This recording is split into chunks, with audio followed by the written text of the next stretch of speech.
Akkam jirtan kun Oromiyaa Jiituu News oduu sa'aatii waqtaawaa dhageeffachuu qabdan isinii funaannee jirra. Akkuma beekamu oduu hangafoota isin himuun eegalla. Mariin marsaa lammaffaaf torbee lamaaf Taanzaaniyaa gaggeeffamu fashalaa'uun wal qabatee hooggantoonni waraanaa gara biyyaa deebi'uuf waasii ni qabu moo dubbii ijoo ta'ee jira. Nutis dubbii kana ilaalchisee wanta qabanne ni jira. Republican Guardian waraana woboo irratti banuun beekamee jira. Waraanni kun ajaja ministeera muummichaan kan socho'u yommuu ta'uuf gurmaa'insa mataa ofii kan qabudha. Waraanni Ripaabilikaanii kun adda Wallaggaa hanga Salaalee irratti hirmaachaa kan jirudha. Odeessa biraalee qabannee waan jirruuf chaanaalii kanaaf haaraa kan taatan subscribe, like fi share gochuun deeggarsa keessan nuun gahuu dandeessu.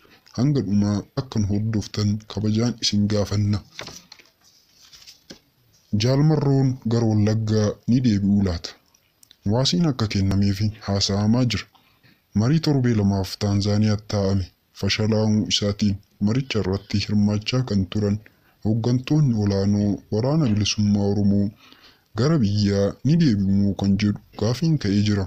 Hooggantoonni kunniin yeroo biyyaa bahan mootummaan Ameerikaa fi Noorweey mari'achiisuuf yeroo murteessan marichi yoo milkaa'uu baate biyyatti deebi'anii akka qabsoo gaggeessan waadaa galanii turan. Mootummaan Itoophiyaa illee waan waliigaleef gara biyyaa ni deebi'u kan jedhu waliigalteen ni jira. Hayyoonni yaada akka kennanitti Jaalmarroo fi ajajoonni biroo osoo kan hin yaadin waan biyyaa hin baaneef ni deebi'u jedhu. Maricha irratti Jaalmarroo dabalatee hooggantoota olaanoo waraanaa 5 dabalatee fi namoota 2 bakka buutota dippiloomaasii kan hammate waliigalatti nama 7 akka Taanzaaniyaa turan ni beekama. Deebi'uu fi deebi'uu dhabuu hooggantoota kanaa wanti jedhame hin jiru.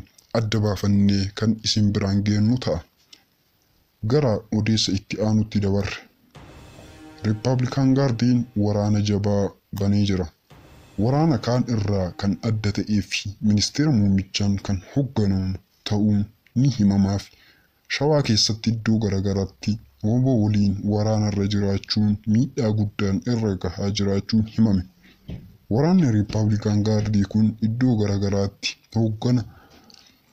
hoggaa hirmaatu kanneen keessaa Sabbataa, Kibba Shawaa, Hawaasii fi Qarsaa Maalemaa irratti woboodhaan tarkaanfiin boonsaa irratti fudhatamaa jiraachuun himamee jira. Republican Guardian kunniin yeroo lola Tigraayitti ooppereeshinii tokko irratti akka hirmaatan ni beekama. Naannoo Amaaraatti waraana faannoo waliin Republican Guardian akka hirmaataa jiruu fi hin jirre wanti beekamu ifatti hin jiru. Gara odeessaa qabannetti isinii haa dabarru. Waa'ee jeneraalota Taanzaaniyaa deemanii.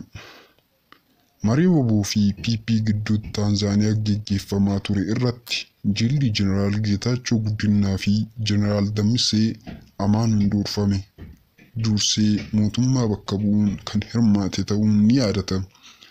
Abiy Ahmed jeneraalota lamaan shakkuun isa tokko ajaja qal'oon kan dursee waame ture. Summeessuun akka dhukkubsatee United Arab Emirateetti yaalarra akka jiru himamaa jira. Odeessi har'aaf qabannee kanuma. Odeessa dabalataaf hanga walitti deebinutti nagaaf nu tura.